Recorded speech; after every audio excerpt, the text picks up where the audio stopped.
하나님의 믿음, 아브라함을 통한 모험 9번째 메시지로 오늘은 선택의 무게, The Weight of Choice라고 하는 제목으로 함께 말씀을 나누도록 하겠습니다. 사실 저희가 시간이 없어서 창세기 19장 전체를 읽지를 못했습니다. 그래서 오늘은 12절부터 22절까지만 봉독을 했지만 설교 내용은 창세기 19장 전체를 포함하고 있다라고 하는 것을 여러분들이 기억하시고 함께 말씀을 나누기 원합니다. 모든 선택에는 항상 결과가 따릅니다. 다시 한번 반복하겠습니다. 모든 선택에는 항상 결과가 따릅니다. 여러분 기억하시는 분들 많이 계실 텐데요. 70년대에 지금 이제 LG라고 하는 그 금성 광고 기억하실 것입니다. 순간의 선택이 뭐죠? 10년을 좌우한다, 이런 말이 있습니다.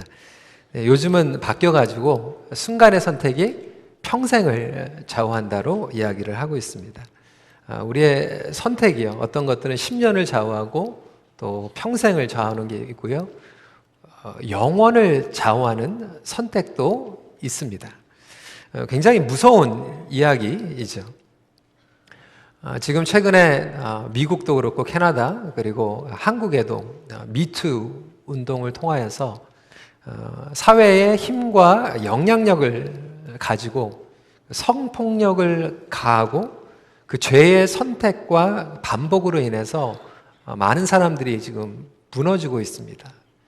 이것 또한 그들의 죄의 선택에 대한 무서운 심판이라고 하는 것이죠. 창세기 19장엔 소돔과 고모라를 심판하는 무서운 내용을 기록을 하고 있습니다. 그런데 하나님께서 죄가 들끓고 있는 이 소돔과 고모라를 심판하신 것을 저희들이 보면서 그것이 사실이지만 대부분의 많은 분들이 19장을 그냥 심판하시는 하나님으로 이해하고 끝나는 경우들이 많이 있다고 하는 것입니다. 하지만 우리가 이 말씀을 통하여서 복음 중심으로 19장을 보게 되면 죄를 향한 심판과 저주에서 끝나는 것이 아니라 하나님의 강권적인 은혜의 관점으로 말씀을 보게 됩니다. 이 19장에서 전체적으로 흐르고 있는 핵심적인 질문은 뭐냐면, 과연 죄악이 들끓고 있는 소돔과 고모라 땅에도 하나님의 구원이 임할 수 있는가? 그것이 질문입니다. 여러분, 답이 무엇입니까? 하나님의 구원이 임하시죠. 소돔과 고모라 땅에 살고 있었던 롯을 하나님께서는 강권적으로 개입하셔서 그와 그의 가족을 구원하시는 이야기가 창세기 19장에 담겨져 있기 때문에 그렇습니다.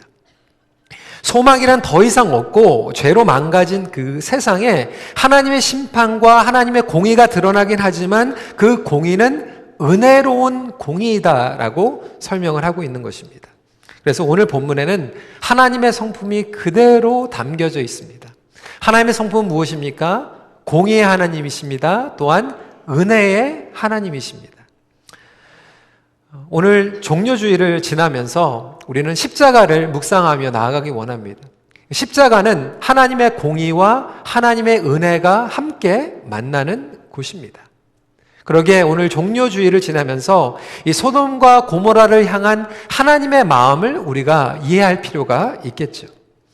소돔과 고모라의 심판 사건은 하나님의 강권적인 개입과 선택이었다라고 하는 것입니다. 그런 의미에서 우리는 먼저 오늘 본문을 통하여서 죄의 심각성을 깨달을 필요가 있습니다. 첫 번째로 인간은 스스로 죄의 늪에서 빠져나올 수 없다라고 하는 사실입니다. 여러분, 죄의 습성은 그렇습니다. 한번 문을 열고 지배하면 우리의 삶 가운데에서 왕노릇하기 시작합니다. 계속해서 번져나가고 우리의 모든 영역들을 오염시키게 됩니다. 아담의 죄로 인하여서 온 인류가 그렇게 죄로서 오염되기 시작했습니다. 관계도 마찬가지죠. 부부의 관계가 깨지기 시작하고 형제가 서로를 죽이게 되고 서로가 무서워서 도망가게 되는 이러한 관계의 오염마저 죄를 통하여서 일어나게 됩니다. 그뿐이 아닙니다. 이 죄가 우리의 삶을 어떻게 오염시키는지 창세기 19장 말씀을 보면 드러나게 되는데 세 가지로 드러내고 있습니다. 첫 번째로는 죄의 한복판에 깊게 자리를 잡게 합니다. 여러분, 우리가 다시 예전에 복습을 하는 의미에서 하나님께서 아브라함과 롯을 하나님의 약속의 땅으로 불러주셨습니다. 그럼에도 불구하고 롯은 하나님의 약속보다 눈에 더 보기 좋은 곳을 선택하였습니다. 어떠한 영어 커멘터리에서 이렇게 설명을 하고 있더라고요. 아브라함은 Promised Land로 갔는데 롯은 Promising Looking Land로 갔다라고 하는 거죠. 아브라함은 하나님의 언약이 있는 그 약속의 땅으로 갔는데 롯은 자기의 육체적인 눈을 보고 인간적으로 안정적이고 부귀와 번영을 누릴 수 있는 이 promising looking land로 선택을 하면서 들어가게 되었다라고 하는 것입니다. 사랑하는 성도 여러분, 저와 여러분들도 마찬가지 아닙니까? 하나님의 약속을 굳게 믿고 하나님의 약속대로 살아가기보다는 인간적으로 두리번 버리면서 우리에게 약속을 줄 것 같은 곳으로 끊임없이 찾아가고 있지는 않습니까? 처음 부분을 보면 롯이 소돔 안에서 들어가지는 않았어요. 소돔의 근처에서 살아가고 있었다라고 하는 것을 말씀을 통해서 관찰하게 됩니다. 예를 들어서 창세기 13장 12절 말씀을 보면 이렇게 기록을 하고 있어요. 아브라함은 가나안 땅에 거주하였고 롯은 그 지역의 도시들에 머물며 그 장막을 옮겨서 소돔까지 이르렀더라. 이것을 계속해서 보면 영어로 설명하고 있는 것은 그 근처를 계속해서 두리번거리고 있었다라고 하는 거예요. vicinity of Sodom이라고 설명을 하고 있어요. 그러니까 처음부터 소돔 안에 들어가서 살지는 않았어요. 계속해서 소돔이 너무나도 보기 좋으니까 근처에서 계속 옮겨 다니면서 계속해서 가깝게 움직이고 있었던 그 무브먼트를 관찰하며 알게 됩니다. 근데 14장에서 어떤 사건이 일어나죠? 나중에 왕들이 쳐들어와 가지고 소돔을 납치하고 소돔 왕도 데리고 가고 롯도 데리고 가면서 어려운 시기가 일어나게 되는데 아브라함이 자기 하인들과 가서 롯과 이 소돔을 구원하게 됩니다. 그런데 그 장면에는 롯이 이미 소돔 안에 들어가서 정착을 하고 있었다라고 하는 것입니다. 창세기 14장 12절 말씀을 보면 소돔에 거주하는 아브라함의 조카 롯도 사로잡고, 그러니까 처음에는 소돔 근처에서 살고 있었던 롯이 결국은 나중에 소돔 안에 들어가서 살고 있는 모습을 보게 됩니다. 소돔은 죄가 들끓던 것이었죠. 이 소돔이라고 하는 말에서 소도미라고 하는 언어가 나왔는데 이 소도마이라고 하는 뜻은 뭐냐면 남색하다라고 하는 뜻이에요. 남자와 남자가 성적인 관계를 맺고 있는 이러한 하나님 보시기에 정말로 비성경적이고 악한 이러한 내용들이 이미 롯 때부터 소돔 땅에서 일어나고 있었던 특징이라고 하는 것이죠. 남색이 일어나고 죄악이 들끓고 있었던 그 땅에 처음에는 근처에서 살다가 나중엔 들어가고 결국은 이 소돔 땅에서 정착하면서 성적으로 문란하고 부패한 곳이지만 어떻게든지 롯은 그곳에서 정착하고 자녀를 키우고 자기 딸들을 시집을 보내려고 아둥바둥하면서 살아가고 있었던 그 모습을 19장 앞에서 보여주고 있다라고 하는 거예요. 성도 여러분, 바로 그것이 저와 여러분들의 모습이 아닙니까? 하나님의 말씀을 떠나서 이 세상에 살아가면서 어떻게든지 하나님의 방법이 아닌데도 그 세상의 방법으로도 우리도 그곳에서 생존하고 정착하고 어떻게든지 남보다 더 잘 살려고 아둥바둥 치면서 살아가고 있는 저와 여러분들의 모습을 롯의 모습을 통하여서 그대로 보여주고 있다라고 하는 것이죠. 그뿐만이 아닙니다. 두 번째로 하나님께서 주신 사명을 망각하게 된다라고 하는 거죠. 하나님께서는 아브라함과 롯에게 선교적인 삶을 살아가라고 말씀하셨어요. 그런데 그것을 잃어버리고 살아가게 되죠. 오늘 말씀을 읽지는 않았지만 1절 첫 부분에 보면 이렇게 기록을 하고 있습니다. 저녁 때에 그 두 천사가 소돔에 이르니 마침 롯이 소돔 성문에 앉아 있다가. 여러분, 지난주에 우리가 어떤 말씀을 읽었죠? 하나님께서 두 천사를 이끌고 아브라함을 찾아가셨어요. 아브라함과 같이 식사를 하셨죠. 그리고 나서 소돔과 고모라를 치시겠다라고 말씀을 하셨어요. 그리고 나서 하나님께서는 소돔으로 들어가지 않으시고 두 천사만 소돔으로 보내신 거예요. 그런데 이 두 천사가 들어갔을 때 롯이 어디에 있었냐면 소돔 성문 안에서 게이트에서 살고 있었다라고 하는 거예요. 소돔에서 어느 정도 자리를 잡고 이 소돔 안에 아주 중심 지역에서 살고 있었다라고 하는 거죠. 변두리가 아니라 성문에서 살고 있었어요. 그 당시에 성문에서 살고 있었다는 것은 그 동네의 유지였습니다. 중요한 사람들 그리고 안전하게 보호를 받을 사람들이 이 게이트 앞에서 살고 있었다라고 하는 거죠.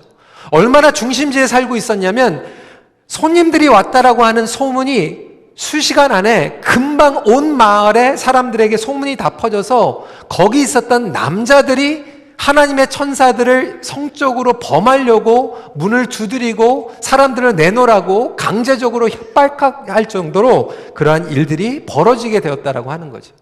여러분 한번 생각을 해보세요. 소돔의 변두리에서 살다가 소돔의 중심으로 들어가서 그것도 바로 성문 안에 있는 가장 좋은 지역에서 살고 있었다라고 하는 거죠. 여러 주석가들이 이렇게 관찰을 합니다. 아마도 아브라함이 소돔을 지켜주고 회복시켜줬기 때문에 그때부터 롯의 이제 신분 상승이 일어난 거죠. 너희 삼촌이 우리 도시를 이렇게 살려줬으니까 그러면서 롯이 신분 상승이 된 거예요. 신분 상승이 된 것은 너무나도 좋지만 그곳 가운데에서 선한 영향력을 다 잃어버렸어요. 그 마을에 있었던 남자들이 그 천사들을 성적으로 범하기 위해서 사람을 내놓으라고 문을 두드리고 협박을 할 때 롯이 나와가지고 말립니다. 그렇게 하면 되지 않는다라고 얘기해요. 근데 9절 말씀해 보니까 마을 사람들이 이렇게 얘기합니다. 그들이 이르되 너는 물러나라. 또 이르되 이 자가 들어와서 거류하면서 우리의 법관이 되려 하는도다. 우리가 좀 대접해 줬더니 당신이 언제부터 우리에게 옳고 그름을 얘기합니까? 하나님의 말씀을 전하지 못하고 선한 영향을 끼치면서 살아가지 못했기 때문에 지금 갑자기 그것을 영향력을 끼치려고 하니까 말이 들어가지가 않는 거예요. 당신이 언제부터 이렇게 선한 얘기를 했습니까? 당신이 언제부터 하나님을 대신해서 우리에게 이런 말을 했습니까? 라고 이야기하고 있는 거예요. 여러분 너무나도 슬픈 현실이 아닙니까?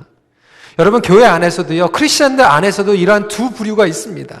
세상을 살아가면서 하나님의 말씀을 전하고 복음을 전하면서 다른 이들에게 선한 영향력을 끼치는 부류가 있고 반면에 이러면 안 되는데 저러면 안 되는데 안타까워하면서도 계속해서 세상에 질질 끌려가면서 세상과 똑같은 삶을 살아가는 부류가 있다라고 하는 거죠. 그렇다면 여러분은 어떠한 부류에 속하십니까? 오늘날 여러분들이 직장에 돌아가서 사업체에 돌아가서 하나님의 선한 말씀을 선포하려고 했을 때 여러분들이 주위에 있는 사람들이 그것을 받아들이면서 그렇습니까? 내가 고민이 있는데 당신 말을 들으니까 기도해야겠습니다 라고 하는 그러한 반응을 하고 있습니까? 아니면 한 번도 그런 얘기 안 하다가 왜 갑자기 지금 그래요? 당신이 나의 법관입니까? 왜 당신이 갑자기 하나님의 말씀을 나에게 전하고 있나요? 혹시 이상하게 받아들이는 그런 관계 가운데 있지는 않습니까? 아니, 어떤 분들은 오히려 더 나가서 신앙생활을 한다라고 하면서 내 주위에 있는 신앙인들이 신앙생활도 제대로 못하도록 장애물이 되는 경우들도 있어요. 어떤 경우에 들어보면 예수 믿는다라고 하는 사장이, 예수 믿는다라고 하는 상사가 부하 직원들이 신실하게 하나님을 믿으려고 할 때 오히려 방해, 핍박을 하는 경우들도 있다라고 하는 이야기를 들으면서 얼마나 가슴이 아픈지 몰라요. 혹시 저와 여러분들이 그렇게 살아가고 있지는 않은지 살펴볼 필요가 있다라고 하는 거죠. 세 번째로 하나님을 향한 섬김이 식어지게 됩니다. 경건의 모습은 아브라함과 똑같은 것 같아요. 하나님의 천사들이 오니까 롯도 그 천사들을 집으로 초청을 해가지고 발을 씻기고 식사를 대접했어요.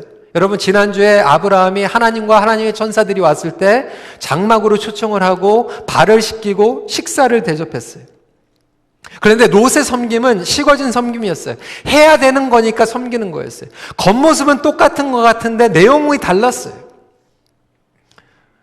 어떤 주석가들은 이렇게 얘기를 하더라고요. 롯의 헌신은 미지근한 헌신이다. 먹는 게 이렇게 중요한 건 아닐지 모르겠지만 오늘 내용을 보세요. 3절에 롯이 간청하며 그제서야 돌이켜 그 집으로 들어오는지라 롯이 그들을 위하여 식탁을 베풀고 무교봉을 구우니 그들이 먹으니라. 아브라함의 헌신과 비교가 된다라고 하는 거죠. 여러분, 롯은 잘 살았어요.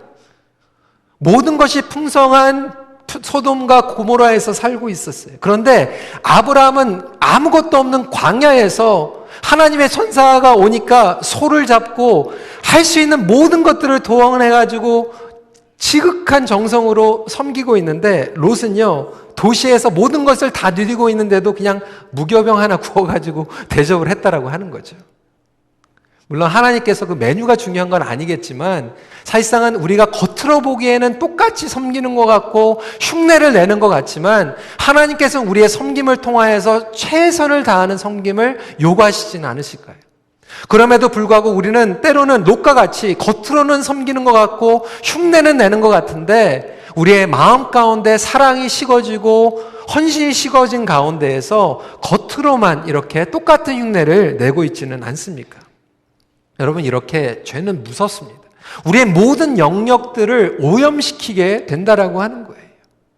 하나님께서 이 말씀을 우리에게 보여주시는 것은 바로 저와 여러분들이 롯과 똑같다라고 하는 거예요. 그것을 알려주시기 위해서 신약으로 가면 베드로후서에 2장 7절 8절에 이렇게 말씀을 하고 계세요. 우리 한 목소리로 읽어볼까요? 시작. 무법한 자들의 음란한 행실로 말미암아 고통당하는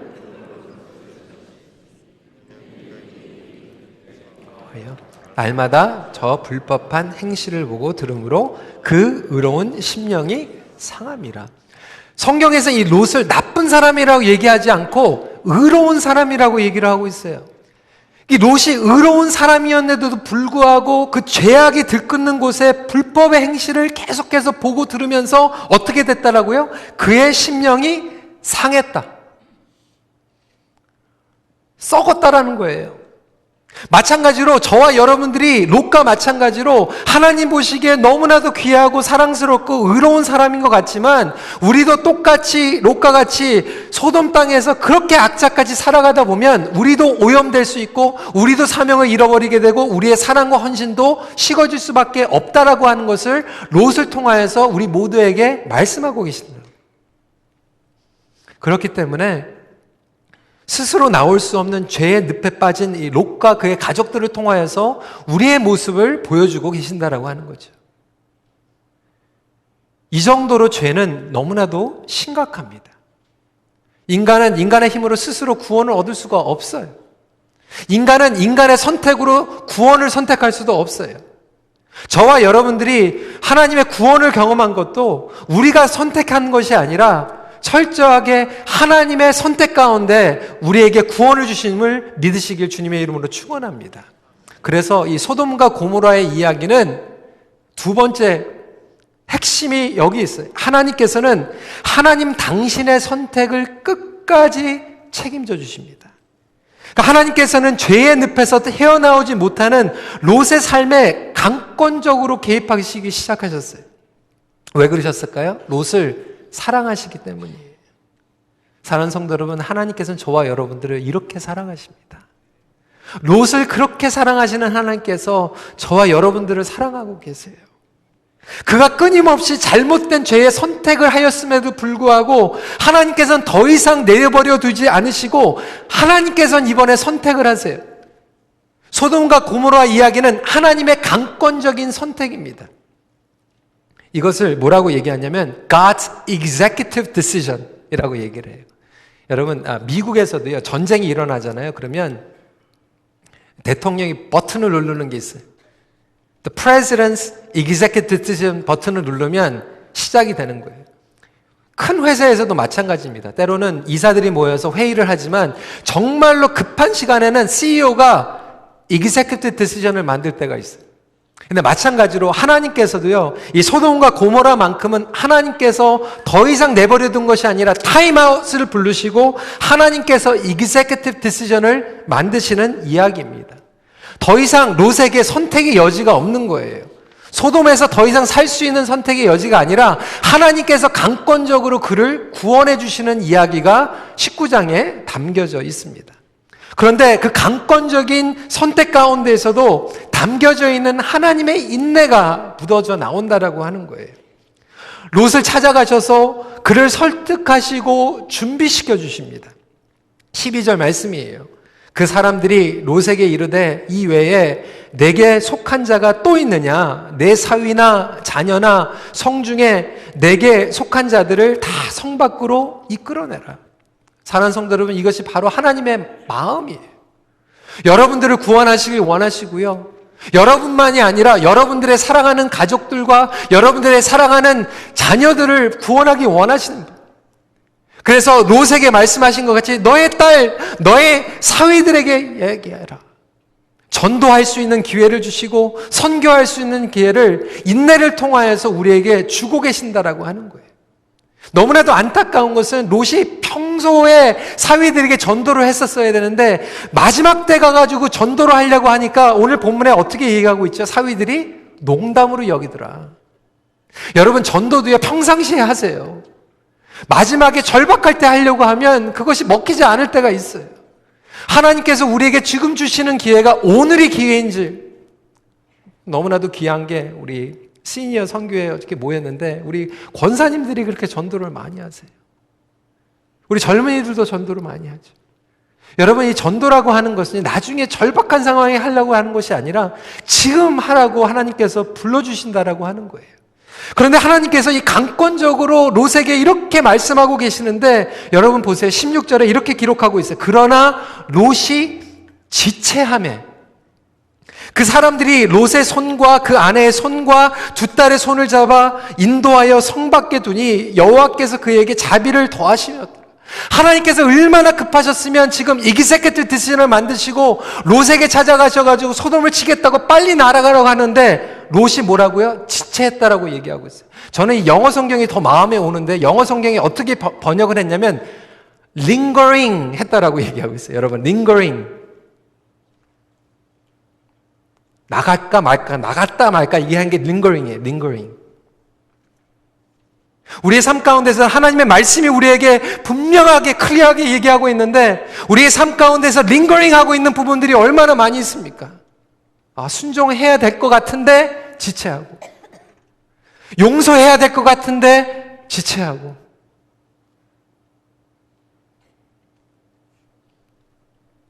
오늘 이 말씀을 통하여서 그런데 분명하게 선포되는 것은 롯은요 지체하고 나가지 않아요. 근데 복음의 메시지는 뭐냐면 하나님의 사람들이 롯과 그 가족들의 손을 붙잡아가지고 성 밖으로 밀어내버립니다. 여러분, 이것이 복음인 줄 믿으시기 바랍니다. 저와 여러분들이 스스로 나간 게 아니에요. 하나님께서 우리의 손을 붙잡고 우리를 당겨주신 거예요. 그래서 저와 여러분들이 구원을 받은 거 아닙니까? 우리가 잘나서 우리가 더 똑똑해가지고 우리가 더 영적이기 때문에 우리가 구원을 받은 게 아니라 하나님께서 강권적으로 우리의 손을 붙잡으시고 끌어내신 거예요. 여러분, 혹시 여러분 삶 가운데서 이런 것들을 경험하고 있지 않습니까? 여러분들 사업 가운데에서 하나님께서 분명히 그거 하지 말라고 하는데 계속해서 링거링 하다가 하나님께서 끝내서는 이기세키트 디시전 만들고 그냥 푸시아웃 할 때가 있어요. 그렇게 하면 안 돼. 빨리 순종해, 빨리 회개해야 하는데 링거링 하다가 하나님께서 우리를 밀어내실 때가 있다라고 하는 거예요. 근데 그것이 하나님의 강권적인 사랑이라고 하는 것이죠. 네, 여러분, 하나님께서 천사들을 통하여서 손을 붙잡고 성 밖으로 밀어내시면서 빨리 저 산으로 도망가라라고 말씀하고 있는데 여러분, 롯이요 참 대단합니다. 이게 무슨 배짱인지 몰라요. 하나님, 저 산까지 못 올라가겠어요. 요 제일 가까운데 이 마을로 도망가게 해주세요. 이렇게 지금 얘기하고 있는 거예요. 얼마나 한심합니까? 근데 바로 그게 저와 여러분들의 모습이 아닙니까?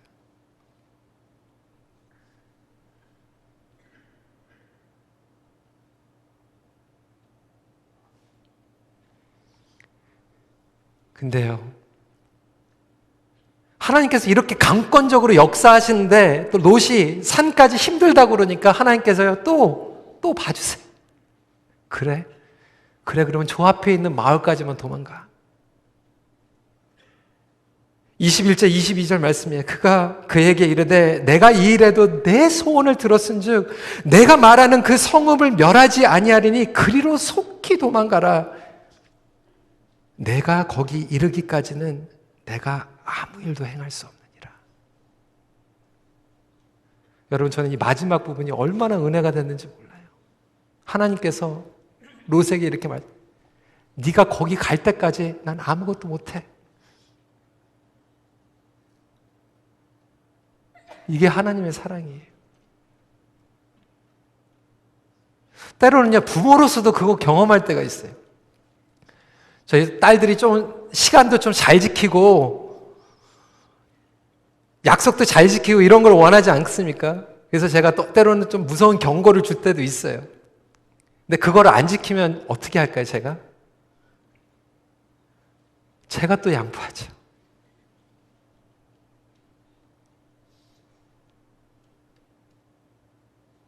부모 된 줄 알아서 어떡하겠어요? 제가 인내하고 또 봐주는 거죠. 여러분, 하나님의 마음이 그러시더라고요. 산으로 오라고 하는데 우리가 산으로 못 가니까 요 앞에 있는 마을까지. 근데 그 마을까지도 우리가 갈 때까지 하나님께서 아무것도 못 하실 정도로 하나님은 하나님의 자녀들을 끝까지 책임져 주시는 분이심을 믿으시기 바랍니다. 하나님께서는 여러분들을 눈동자같이 지켜주고 계세요. 여러분들을 보호하기 원하시고 여러분들을 지켜주시기 원하시고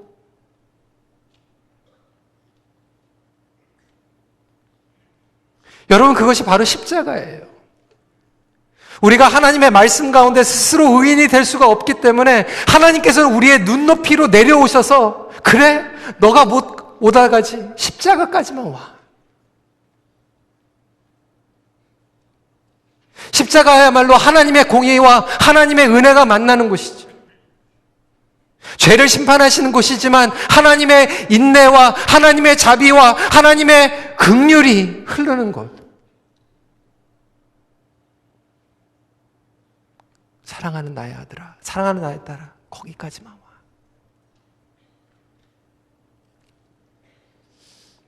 예수님께서 이 말씀을 누가복음 17장 28절 30절에 경고하고 계십니다. 또 롯의 때와 같으리니 사람들이 먹고 마시고 사고 팔고 심고 집을 짓더니 롯이 소돔에서 나가던 날에 하늘로부터 불과 유황이 비오듯 하여 그들을 멸망시켰느니라. 인자가 나타내는 날에도 이러하니라.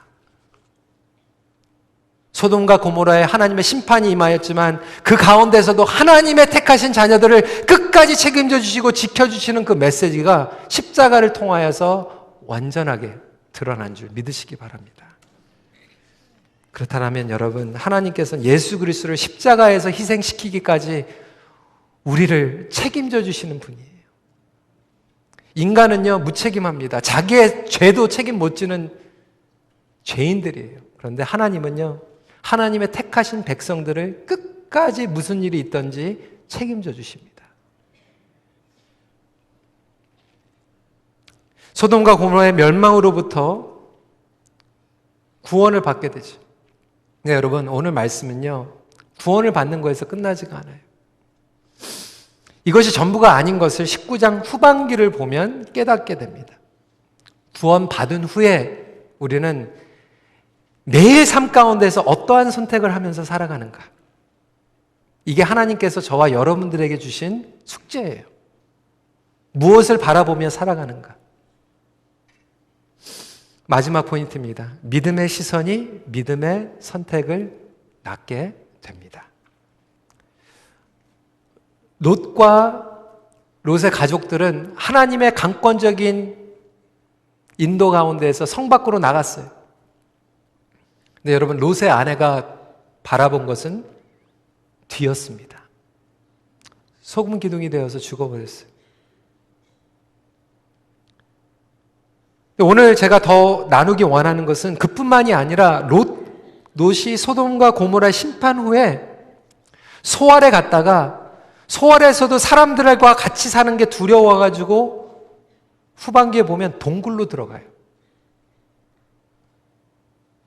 30절 말씀입니다. 롯이 소알에 거주하기를 두려워하여 두 딸과 함께 소알에서 나와 산에 올라가 거주하되 그 두 딸과 함께 굴에 거주하였더니. 여러분, 소알이 무서워가지고 나오면요, 사실상은 아브라함한테 가야죠.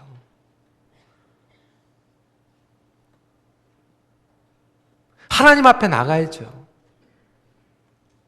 근데 이 말씀의 비극은 뭐냐면, 그렇게 구원을 받았는데도 불구하고 하나님 앞에 나가지 못하고 평생 동굴에서 살다가 끝난다라고 하는 거예요.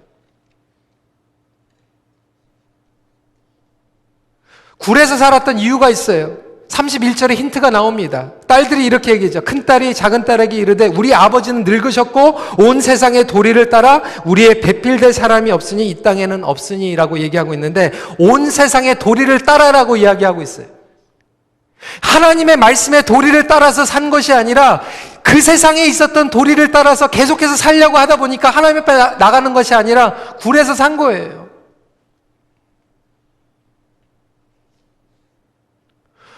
여러분, 소돔에서 구출은 받았는데 하나님의 뜻을 따라서 믿음으로 살 마음이 없는 거예요.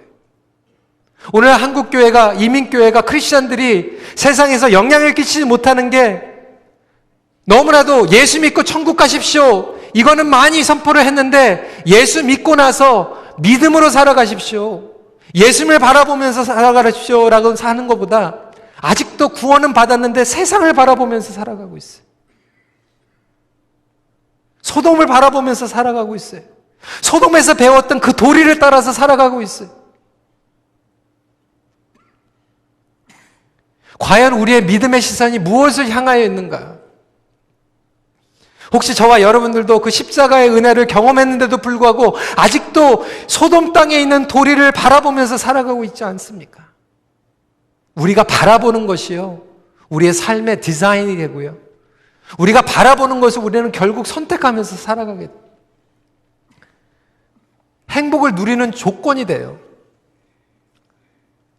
벌써 2년이 지났네요. 우리 2년 전에 이찬수 목사님께서 저희 교회 집회하시지 않았습니까? 그때 이제 개인적으로 시간을 많이 보냈어요. 이찬수 목사님께서 이렇게 얘기를 하시더라고요. 노 목사님, 물론 한국교회와 이민교회 사이즈를 비교하면 좀 숫자가 많이 차이 날 수 있지만 그래도 큰빛교회도 큰 교회 아닙니까? 근데 노 목사님이 앞으로 뭐를 보면서 목회를 하느냐가 목사님의 행복을 좌우합니다. 이렇게 얘기를 하는 거예요. 한국에 정말 대형교회 이렇게 가면 정말 기사들이 그냥 운전도 해주고 그냥 식사도 너무 좋은 식사하고 그런 것들을 계속해서 바라보면서 목회를 하면 그런 게 계속 갖고 싶어 하는 거고, 그냥 조촐하게 그냥 요 앞에 있는 데 가가지고 등산하고 5,000원짜리 그냥 팥빙수 먹으면서 참 이게 행복하다 그게 생각하면 그렇게 먹고 사는 게 행복하다라고 하는 거예요. 여러분, 이게 목회자들에게만 포함되는 게 아니에요. 오늘날 성도들이 소돔 땅을 계속해서 바라보면서 저게 있어야지 내가 행복할 텐데, 좋은 옷, 뭐 좋은 명예, 세상적인 것들을 계속해서 아직도 바라보면서 내가 저게 없으니까 행복하지 않은 거야 라면서 살아가면 결국 비극으로 끝나는 게 아닙니까? 하나님 앞에 나가지 못하면서 굴에서 살아가는 것 같이 살아가고 있는 거 아닙니까? 또한 우리의 삶 가운데에서 우리 가족들을 통하여서 우리는 무엇을 바라보면서 살아가고 있어요? 그래, 너 소돔에서 1등 해야 돼. 그래, 너 소돔에서 다른 사람들 다 제치고 너 성공해가지고 성문 앞에서 살아야 돼.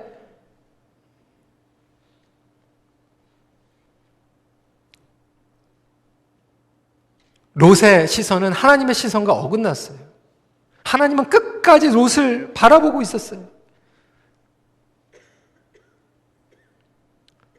29절 말씀에 참 굉장히 우리가 느껴야 될 부분이 있죠. 29절입니다. 하나님이 그 지역에 성을 멸하실 때에 곧 롯이 거주하는 성을 엎으실 때에 하나님이 아브라함을 생각하사 롯을 그 엎으시는 중에서 내보내셨더라. 여러분, 여기서 생각하다라고 얘기하는 것은요, 주석을 보면 뭐라고 설명하고 있냐면 조각하다라고 하는 얘기. 하나님께서 소돔을 엎으시는데 아브라함을 생각하고 롯을 생각하고 그 플랜을 조각하신 거예요.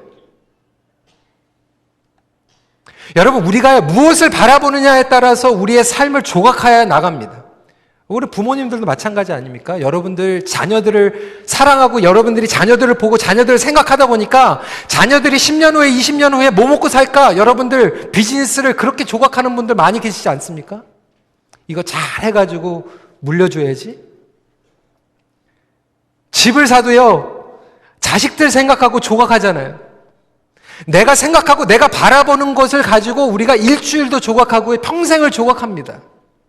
그런데 하나님께서 우리를 바라보시고 우리를 생각하시고 하나님의 구원의 메시지가 우리를 생각하시면서 조각하는 메시지예요.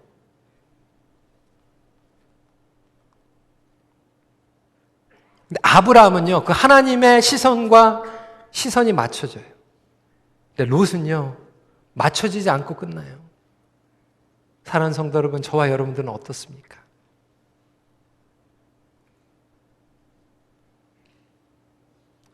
하나님과 시선이 마주쳤을 때 의로운 길로 향하게 됩니다. 사랑하는 성도 여러분, 오늘 이 시간에 십자가를 통하여서 하나님과 시선이 맞춰지는 은혜가 여러분 삶 가운데 임하길 주님의 이름으로 축원합니다. 하나님의 시선과 여러분들의 시선이 맞춰질 때야 여러분들의 삶이 제대로 조각이 일어나는 거예요. 여러분들의 자녀의 퓨처를 플랜하면서도 하나님의 시선과 맞춰서 조각을 해보세요. 우리 청년들 앞으로의 진로와 취업을 결정하면서 누구와 결혼할까 생각할 때도 여러분 하나님의 시선과 맞춰서 조각을 해보세요. 예수님께서는 우리를 바라보시고 그렇게 조각하시고 예루살렘으로 들어가셨고 십자가를 감당해 주셨습니다. 말씀을 정리합니다.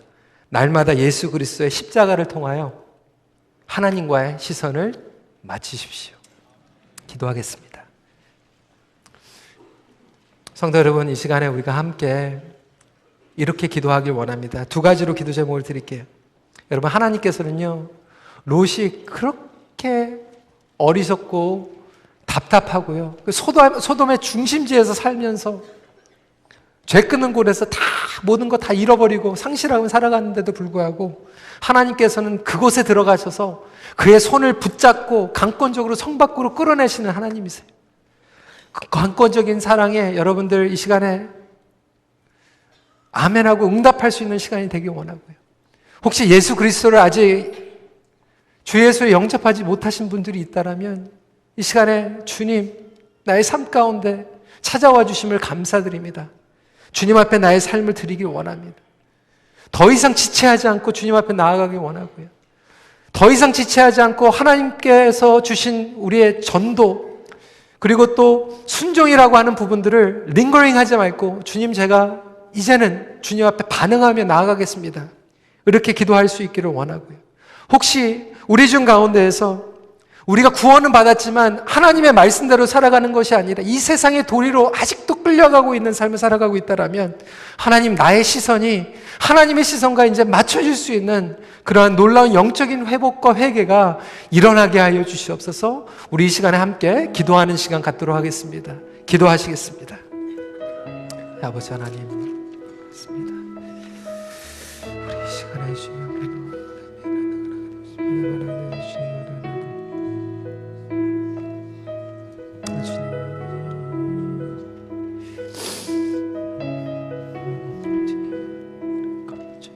감사드립니다. 주님을 바라보며 나아가게 하여 주시옵시고 이 소돔과 고모라를 심판하시는 가운데서도 하나님의 은혜로 롯의 눈높이로 내려가신 하나님께서 우리의 눈높이로 십자가로 내려오심을 감사드립니다. 아버지 하나님, 그 은혜를 감사드리며 주님 앞에 나아갈 수 있는 시간이 될 수 있도록 인도하여 주시고 그 은혜에 저희들이 반응하며 한 발자국 한 발자국 나아갈 수 있도록 우리 찬양팀이 이 가사를 인도할 때 여러분 생소하겠지만 같이 기도하는 마음으로 따라해 주시기를 부탁을 드리겠습니다.